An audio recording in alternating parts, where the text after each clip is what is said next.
રાજ્યમાં સ્થાનિક સ્વરાજ્યની ચૂંટણીને લઈને બ્યુગલ ફૂંકાઈ ચૂક્યા છે ત્યારે આચારસંહિતા અને બધી જ લાગુ પડતી હોય છે નિયમો પણ લાગુ પડતા હોય છે ત્યારે રાજકોટ મનપાની વિજિલન્સ ટીમ અને રાજકોટના વોર્ડ નંબર 4ના જે આમ આદમી પાર્ટીના ઉમેદવાર છે તેમની વચ્ચેની જે એક બબાલ છે એનો એક સોશિયલ મીડિયામાં વિડીયો વાયરલ થઈ રહ્યો છે તેના વિશે જ આજે વાત કરવી છે અને એ મુદ્દે જ આપણી સાથે ચર્ચા કરવા માટે આમ આદમી પાર્ટીના વોર્ડ નંબર 4ના ઉમેદવાર જોડાઈ ગયા છે।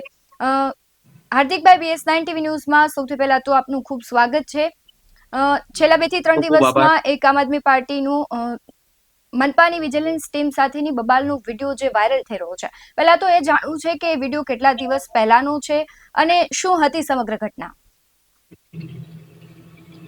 સૌથી પહેલા તો જે આ વિડીયો અત્યારે જે સોશિયલ મીડિયા પર વાયરલ થઈ રહેલો છે એ લગભગ છે ને ગયા મંગળવારનો છે અને ખૂબ જૂનો વિડીયો છે કે જે જ્યારે ઇલેક્શન પણ ડિક્લેર થયેલું નહોતું ત્યારનો આ વિડીયો છે। એટલે તમારી જે પ્રમાણે ઘટનાના આખા વિડીયો વાયરલ થઈ રહ્યા છે એમાં તમે દેખાઈ રહ્યો છો અને વોર્ડ નંબર 4ના અન્ય ઉમેદવાર પણ છે રાહુલ ભુવા, જેમને ટીમ સાથે બબાલ થઈ હતી। શું ઘટનાને લઈને બબાલ થઈ હતી, શું મુદ્દો હતો? ઘટનામાં એવું હતું બેન કે છે ને અમે અમારા કામ કરતા હતા, પદયાત્રાની એની તૈયારી કરતા હતા ત્યારે છે ને સોસાયટીમાં જે અંદર જે ઘર પાસે અમે જે બેનર લગાવેલા હોય ને બરોબર, એ બેનર લોકોના જે અમારા સમર્થકો હોય એને જે લગાવેલા હોય એમનો અમને ફોન આવેલો હતો કે પોલીસ જે છે ઈ મેઇન રોડ સિવાયના જે સોસાયટીની અંદર જે લોકોના ઘર હોય ત્યાં અમારા જે બેનર લગાવેલા હતા ને એ બેનર ઉતારતા હતા। આવો ફોન અમને આવ્યો એટલે અમારા કાર્યકર્તા છે ત્યાં ગયા અને ત્યારબાદ હું પણ ઘટના સ્થળે પહોંચ્યો હતો। પછી સાહેબ જે છે જે પીઆઈ સાહેબ એમને અમે રિક્વેસ્ટ જ કરેલી હતી કે ભાઈ સાહેબ રોડ ઉપરના દબાણ તમારી પાસે જે છે ઉતારવા અને ઘણું કામ કરવાનું પડ્યું છે બરોબર, એ કામ તમે ઉતારો કેમ કે ત્યારે આચાર સંહિતા તો લાગેલી હતી નહીં, ચૂંટણી ડિક્લેર થયેલી હતી ને એટલે રોડ ઉપર દુનિયાના બેનર હતા બરોબર, એ બેનર એ લોકો નહોતા ઉતારતા પણ માત્ર અમારા બેનર જે શેરીમાં લોકોના ઘર પાસે લાગેલા હતા એ બેનર ઉતારતા હતા એટલા માટે આ આખી પરિસ્થિતિ છે એનું સર્જન થયેલું હતું। જી હાર્દિકભાઈ, જે પ્રમાણે મેં વિડીયો જોયો એમાં રાહુલભાઈ એવું બોલી રહ્યા છે કે હું કોણ છું, તમે મને ઓળખો છો, એટલે એક પ્રકારની ઉગ્રતા રાહુલભાઈમાં પણ જોવા મળી હતી। સામે પક્ષે પોલીસ છે એમણે સમજાવવાનો પણ પ્રયત્ન કર્યો હતો। સૌ પ્રથમ તો છે ને બેન અત્યારે વોર્ડ નંબર 4માં લોકોનું જે સમર્થન મળી રહ્યું છે ને એ જોતા બધા લોકોને ખ્યાલ છે કે ભાજપ છે ને હાર પાડી ગઈ છે, કોઈ પણ રીતે છે ને એ અમને પ્રચાર કરતા અટકાવવા માંગે છે અત્યારે।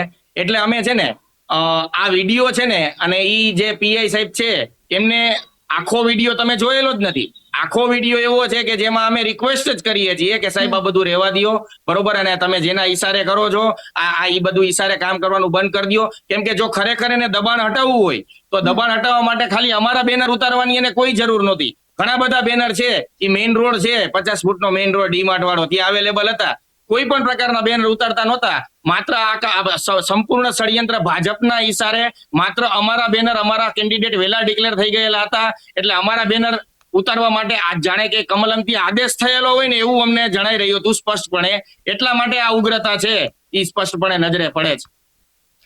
જે પ્રમાણે તમે વાત કરો છો કે ભારતીય જનતા પાર્ટીએ ક્યાંક આદેશ આપ્યો હોય ને આવી ઘટનાઓ બને છે, આની પહેલા પણ ઘણી બધી વખત આમ આદમી પાર્ટી છે એના નેતાઓની અટકાયત કરવામાં આવે છે, શું કહેશો પોલીસની કામગીરીને લઈને?